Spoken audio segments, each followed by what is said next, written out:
నేను ఆ రోజు చెప్పాను 7 కొండలు 2 కొండలు చేసినప్పుడే రాజశేఖర రెడ్డి గారు చెప్పా తప్పు చేస్తున్నారు, ఇది కరెక్ట్ కాదని చెప్పా. ఇది అబద్ధం. ఇప్పుడు నిజం మాట్లాడుకుందాం. 1870లో తిరుమల మొత్తం పరిధిని 27.5 స్క్వేర్ కిలోమీటర్లుగా గుర్తించింది అప్పటి బ్రిటిష్ ప్రభుత్వం. ఆ తర్వాత 1924లో ఆ పరిధిని అధికారికంగా ప్రకటించింది. 4 దశాబ్దాల తర్వాత 1965 నవంబర్లో అప్పటి ఏపీ ప్రభుత్వం జీవో నెంబర్ 1784 విడుదల చేసింది. బ్రిటిష్ ప్రభుత్వం నిర్ణయించిన పరిధినే అధికారికంగా గుర్తించింది.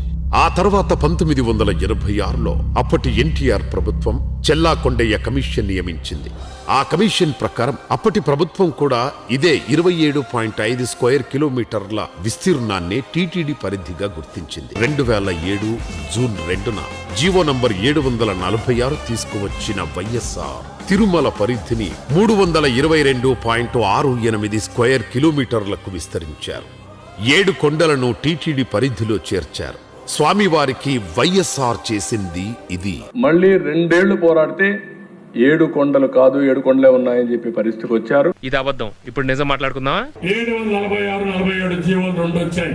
ఈ 2 జీవోలు అడ్డం పెట్టుకుని అధికారులు, పోలీసులు క్రిస్టియన్స్ యొక్క ఫాదర్స్ పైన, రెవరెన్స్ పైన, పాస్టర్స్ పైన ఎక్కడికక్కడ దాడులు చేస్తున్నారు.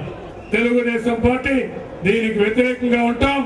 రేపు అధికారంకి వస్తానే ఈ 2 జీవాలు కూడా తీసేస్తామని చెప్పి కూడా నేను మీ అందరికి హామీ ఇస్తున్నాను.